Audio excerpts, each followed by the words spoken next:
What's up, everybody? This is Jay, and this is my recap for Power Book 2 Ghost Episode 9 Monster. Now, a lot's happening. It's starting to get real dangerous for Tariq, and the walls is closing in on him. It's a lot of people that's coming for him. He got beef with all kind of people. He's starting to have the drama catch up with him, and in this episode, he had to go to court because of what's going on. Dirty ball sacks and Davis trying to get him hemmed up. So I'm gonna go ahead and recap the episode. If you're new to my videos, I'm gonna go ahead at the end and give my real talk review, and then I'm gonna give it a Moscow. So let's get into it. When the episode start, we see Kane, and he's got on the smock like he work at Moo and Oink or Piggly Wiggly, because he's chopping up bodies bloody. And then next thing you know, we see that he got hog head cheese on deck, and it's one of the goons that he didn't kill from Lil Wop. And so Lil Wop is sitting there, and he realized he's dealing with a beast.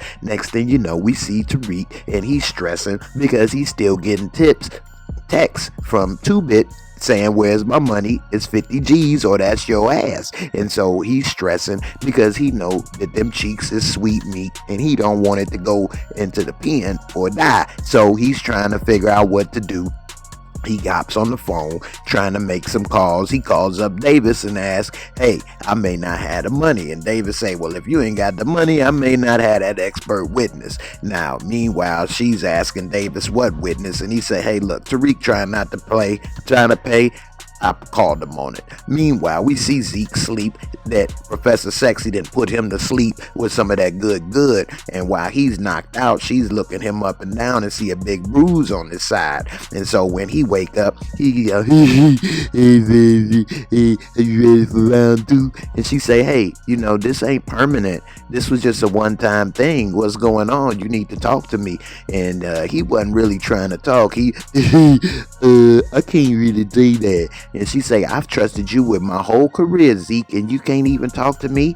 Come on, you can trust me. And then she hit him with that Professor Sexy, and next thing you know, he's fell for it. He began to start telling her a little bit about GTG, and he's still wearing them same damn drawers. Nevertheless, he done told her a little bit too much info that she needed to know, and she trying to investigate. Meanwhile, we see back at the school that Laz Alonso is here, and he's passing out info and telling them about the guy had tattoos, and he may have been associated with this gang called Get That Guap. And so she's talking about some GTG. He's like, oh, you familiar? And so then we find out she a former prosecutor, and so she offers that maybe she can help and interview students and help get to the bottom of things. And here come Jay Kelly. Oh yeah, I can help too. It could be a duet. And so he kind of looked like, okay, let's see what happens. Meanwhile, we see that Drew get the knock at the door, and he opened up the door, and it's Tariq he letting in at the bar.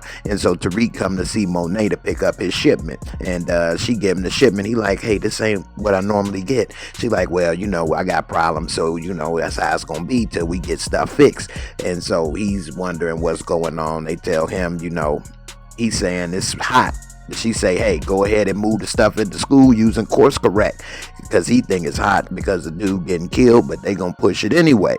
Meanwhile, we see that he contacting Tasha making sure everything cool. He telling her about he's still working with Monet. She like, what? They tried to kill you. He like, well, it's cool now. It wasn't her. And she like, how can you trust them? He like, look, I know what's going on. You gotta trust me. I gotta go. So now Tasha worried. He didn't want her to worry, but of course ain't nothing she could do. Meanwhile, we see at the class the next day, of course, we see that, Brew is going at it. They asking questions about what's going on. She talking about Frankenstein and the racism. And so then they saying, going back and forth with her and Lauren about the book. And they saying, well, black people brought, white people brought black people here, but then they scared. And then the professor saying, well, that's good, but what do you think about? And then Tariq, they saying about people in jail or whatever. And then she said, Lauren said, some people in jail deserve to be there. And he like, oh, so what you saying? My mama deserved to be in jail? So then she tried to backtrack. They had a little something. And so, Jay Kelly peeped what's going on. So now Tariq a little salty at her. She trying to apologize with him in the hallway. He ain't trying to hear it. Like, oh, so she's like, I didn't mean your mom. She didn't deserve to be in jail. He like, yeah, but you said it. And so she tried to apologize, but Tariq all up in his feelings. Anyway, we see back at the pen that now they got some type of raid, and they checking all the cells right now. So Tasha gets spooked because she didn't have that cell phone that never died. Next thing you know, this guard come and say, hey, where is the phone? Give me the phone. Give it to me. And she like, oh, the Tejadas got you spying on me? How you know? And so she said, you better give me the phone back. Next thing you know, big draws come. Hey, Miss St. Patrick. She tell me, I want a lawyer. Lawyer? Girl, please. Meanwhile, we see Dirty Ball Sacks, and he's getting questioned by Ott, because Ott is wondering what the hell is he up to. And Sacks tell him, look, you need to trust me. You basically ain't got no choice. So I got pissed, hopped on the phone. He about to get, on Sack's ass, and not the way he like.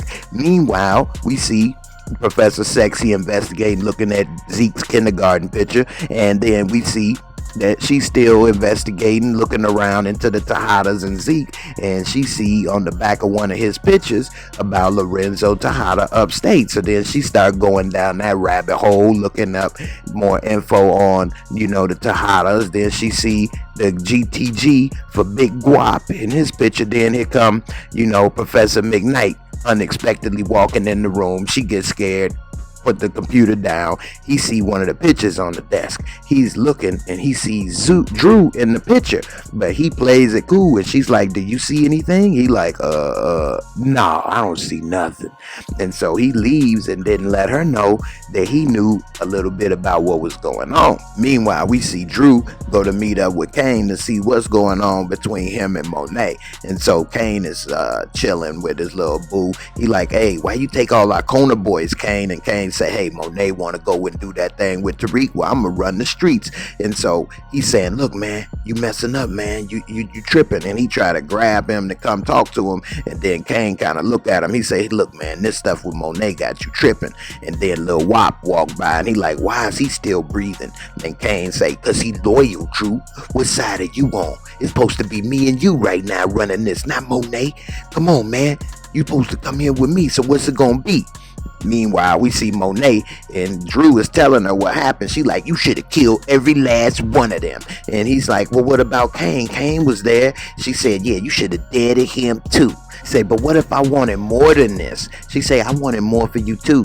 But right now, but what your brother did make it so we ain't got a choice. And so Diana like, we need a plan, Ma. We ain't got enough to move Rico's stuff. Meanwhile, we see Davis, and he's sitting with Paula, and they saying, because Tasha want to get transferred, they like, look, just play nice with big draws. So she like, well, how long this gonna take? And Paula was about to say something, but Davis hold her hand. And so Tasha kind of zoom in and focus on that. And Davis trying to keep her calm, but Tasha kind of picked up that they a little touchy-feely. So next thing you know, we see Davis, and he's at the doorstep with Dirty Ball Sacks going to meet up with Epiphany, and it's like some mansion or whatever. So she opened up the door and she like, this police. And so they let her in, and we see that some dude is in the car taking pictures of them. We don't know who it is at the moment. So Davis come in and he talking with Epiphany, and he's talking to her, and she like, I ain't no snitch, and I don't talk to the police, even if it is one fine ass police. And then Dirty Ball Sacks like, I appreciate it. She like, he tried it. No, not you. And so they start talking to her about a deal. They want her to come testify and help out Tasha, and they found out she got a drug charge. They like, look, you come help out and testify for Tasha, we gonna help you out on your charge. She like, well, what I gotta say? Meanwhile, we see Tariq drop these bricks on the table for Braden, because trying to get him to come back, talk, be cool. So now Braden come, he see the booger sugar, he's allured, and he like, so what's up, man? He said, look, man, maybe you could talk with Effie. He like, look, man, I told you I wasn't messing with her. He like, no, Tariq, she can move it at Yale.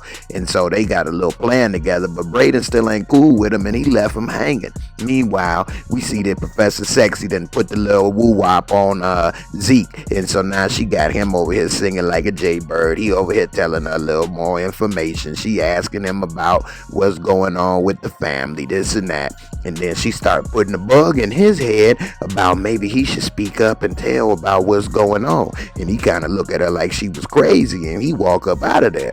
Meanwhile, we see Paula, and Paula is now coming to talk with Tasha, and she's talking with Tasha, and Tasha say, you know, you ain't never lied to me until the other day. And she say, yeah, Davis, you sleeping with him, ain't you? I remember when my husband was cheating, I still kept, supporting him.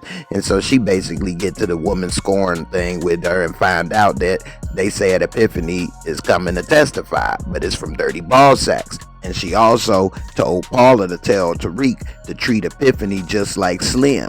So later she called Tariq telling him that, hey, you gonna get called to court. I just wanted to give you a heads up and let you know. And so later we see that Big Ot is coming over there, and he's pissed at Dirty Ball Sacks, and he shows him the pictures and say, man, what the hell are you doing? You trying to nail Tariq for the crime and get Tasha freed? That's not how it worked. Tariq committed a crime, you nail him too, and you nail Tasha. You mess this up, I'm getting rid of you, and I'm gonna get Davis. You working with him, you is just Dirty Ball Sacks for real. And so now I pissed. Meanwhile, we see Monet, and she's getting an earful from Zeke. I think I should tell you, I don't know, what if I get found out? What if they figure that to put the family together and they wonder what happened? I should just try to say what I know. She say, Zeke, you tripping. Well, Professor Milgren said, but maybe she can help. I don't know. She say, oh, y'all was real comfortable. I saw that. And so after he leaves, she tell him to stay. Then Diana say, yeah, I saw this card in Tariq's bag. Maybe it has something to do with them. So we see that she trying to text Zeke, but then here come McKnight walk in, and so now she got to stop. And then while they was talking, then here come Laz, and so they all talking. She telling a little bit about what was going on. She said what she knew was off campus, and so then she tell a little bit about what's going on. So now he hot on the case, a little bit interested. Meanwhile, we see Paula. She finally meeting up with Tariq, and she delivering the damn message from Tasha, basically to kill Epiphany. Talking about treat him like Slim. What does that mean? He like, well, nothing to worry about. I don't know her. Meanwhile, we see Professor Sexy going into her office, and there go Mary J sitting there like the Sopranos. And so Monet talking about, yeah. She like, my office hours is right now, bitch. Close the door. And so she come in, she like, yeah, you been running your mouth talking to Zeke. If anything happen and come his way, you gonna be the first name come up out my mouth, because you been forking him. And so then next thing you know, we see Tariq, and he's with Braden, and they going to make the exchange with Effie, and he telling Braden about, Tekashi 6ix9ine, Snitch 9, Riley Snitch 9, and she was with Dirty Ball Sacks. He didn't believe it till he showed him the picture on the phone. They go ahead and meet up with Effie, all obvious, on the corner. She gave him a big bag of money. They go ahead and about to exchange the dope, but he just walk off with the money on her. And so Tariq and her talk. Tariq tell her, hey, look, I really did care about you. I wasn't blowing you off because I was with somebody. I had some stuff going on. I ain't want you in it. She say, you know what? I don't know when you lying or not. He like, look, I got to do some stuff, but I ain't a monster. She say, yeah, you are. You just need to embrace it. I embraced it the first night when I sold you out. She gave him the kiss of death on the cheek. Then she walk off, and now he's sitting there thinking, maybe I should embrace the little monster. Meanwhile, we see him going to Epiphany house, and he looking around. He asking about her kid. She just running her mouth talking, ain't paying attention to nothing that he about to do. He over here fiddling with a gun while she walking around, and so he's still kind of contemplating what he gonna do. He see one of the kids' toys. She say the kids ain't there. It's the perfect opportunity to do the crime, but instead he ends up, while she's talking, she says, hey, if I could, I would just run away. If I had the money, I would just leave. And that gave him another option. And so he did have that money that he just got from selling Monet's dope to his girl, Effie. Instead of giving the money to Monet, we see him look at the bag of money and then start to have a big idea, which is maybe he should give the money to her so she could run. So then we see in court the next day, the judge is waiting for Epiphany to show. Dirty Ballsacks is wondering where she is. Nobody knows. And so then, everybody's wondering what's up. We see Davis wondering why Tasha worried. They ask for a recess. Dirty Ballsacks give him the look. They go inside the bathroom. He like, I knew I couldn't trust you. You had Paula go and tip off Epiphany and try to run and this and that. He like, I didn't do that. Why would I do that? He like, look, I looked it up. I couldn't trust you. I knew it. And then he show him the picture. Say, yeah, after this, I'm going to nail you too. You are dirty. He like, man, that ain't illegal. He say, yeah, but who's going to want to work with you after they know what you about? Yeah, you said, I knew it. You was, I couldn't trust you. And so they leave. Now Davis pissed. Dirty Ballsacks pissed. Their alliance is over. And so then when he go into court, Otis ask him what's up, and he tell him, look, shut up, I'm about to handle this. Meanwhile, Davis confronted with Paula about what's going on. He finally come clean that he been doing a deal with Dirty Balls, and she like, ooh, oh no, we can't do this. You shouldn't have did that. You should have known better. I'm done with you. And then we see Sax come, and the first name he called is a witness, is Tariq. So now Tasha know, it's in trouble. And so she later let him know, hey, they gonna call you to the witness stand. You need to be careful. And so now he realizing what's going on. And she say, did you do your homework? He say, don't worry about it. I got that under control. And she like, what does that mean? What does that mean? He like, bye, mom. And then he look into the bar and go in there because he know he about to die. He don't got that woman money. And so we see Kane getting his shipment from Lil Wop, and he like, this Monet stuff, and he looking stupid. And so he grabbed Lil Wop like, man, you robbing my family? He like, nah, man, Rico gave it to me. He said he needed somebody to move it, man. And so now Kane realized Rico about to get rid of Monet. And so we see Rico in the back of the car talking about New York, jacket long. Meanwhile, Tariq is telling Monet, I ain't got your money. I gave it to my mom. She come first. So, of course, she up strapped like, what? And she like, look, it's okay. Everybody tried, Diana and Drew trying to talk her out of not killing him. And he's like, look, it's okay. I've let down everybody that's been there for me. And so he started talking about everybody he let down. I let down my best friend, my dad, everybody.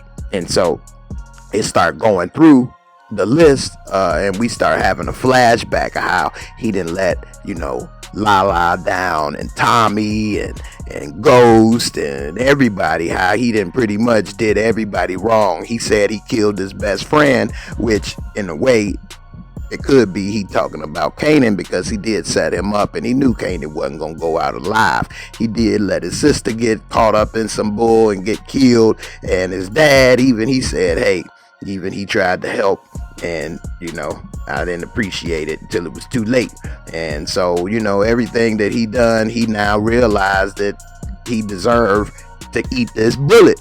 And so right before it happened, they hear that Rico pull up but ain't get out, and then they hear they hit the ground, the bullets fly, and so Tariq and Diana hit the floor, and we see Monet and Drew, they next to each other, hit the floor. And so bullets is flying. Drew talking about, I gotta get a gun, run in the middle of the bullet shower, get shot, of course. And so he's struggling, hanging on Monet. Drew, don't do it. Then Kane run in to come help. She gonna put a gun to Kane's head, talking about, you better help. That's what he came here for. Anyway, she's mad at Kane, saying it's his fault. Later, we see that Paula meets up with Tariq, gives him the info, tells him about that he's got a subpoena. Then she shows him the video Dirty Ballsacks got of him in the damn cemetery. So later, we see that Monet is outside of the hospital crying with Diana. Then Kane walks up. She's pissed. Then Kane is trying to figure out what happened. Diana mad, smack him. She pissed, saying that he's wrong. He done went too far. Then Monet get up and say, don't come back around me before I put you down myself. And so he like, I'm your son too, ma. But she just walk off on him like he was just a nobody. Meanwhile, he pissed, he upset. The first person he go to see is Ramirez. He like, man, I told you this Tariq kid was trouble. Nah, it's just me and you. We supposed to take him out. He say, man, you crazy, man. You think I'm going to help you? No, I don't need to. You went too far. And so then Kane act like he gonna leave and punch him in the face, knock him on his ass. He done dropped his damn gun. Kane disarmed him, gave him a one-hitter quitter, picked up his pistola. Now he's like, wait a minute, don't do it, Kane, don't do it. He stomp him out a little bit, pick up the gun. He begged for his life. Next thing you know, Kane done went too far. He upset, heartbroken, and the way he feel to rectify it is to kill somebody. And so he ends up killing the one person that could have helped the family, Ramirez. And so later we see Tariq meeting up, and he's talking to old Earth, and she give me $1. She say, okay, what is they got on you? And then he give her the subpoena, and he tell her everything, and she say, did you kill your father? And then he have a flashback, and then he admit to it. He say, yeah, I did, but it's not because I'm a monster, it's because he was. She say, I know, Tariq, I know he was. And so that's how they end the episode. And so the end of episode 9, the episode was pretty good, but leading into episode 10, they got it set up for Tariq to blow up Dirty Ball Sacks. Now it's time for real talk. This episode was pretty good. It had a couple good moments in it. I like to see Kane. He's like the only real gangster dude in the show, consistently. I mean, we do have 2-bit and things, but seeing him chop up the dudes and how he punking out Lil Wop is pretty interesting. Zeke is like pure comedy. I think I should go and talk and tell what I know. The GTG did it, not me. I mean, it's so pathetic how they done made this dude go from regular to a dummy in just a few episodes. And also, speaking of dummy, what the hell was Drew trying to run through all those bullets for, as if he was about to somehow get one gun and take them all out, as if he was the Punisher? That was stupid.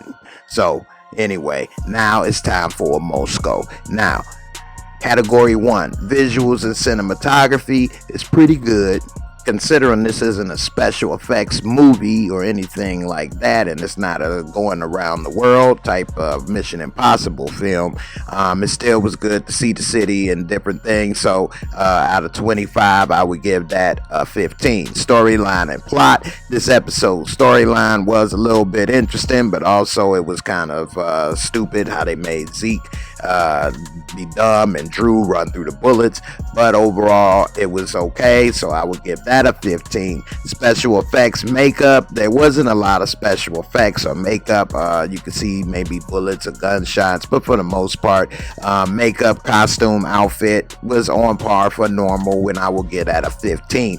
And lastly, entertainment and fun factor. This episode was entertaining and fun to watch for me. A lot of things that I found was funny, like Zeke or Drew getting shot.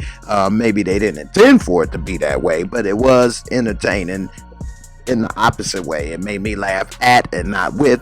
Nevertheless, I will give that a 15 to a 20. I'm gonna round it up to a 20, giving it a total more score of 65. So there you have it. Another episode, pretty good, entertaining, which is the most important score of all to me, and I think you all like it too. If you haven't seen it already, let me know in the comments what was your favorite parts of the episode. What did you think? And don't forget to hit that like, subscribe, and I'll see y'all in the next episode. Peace.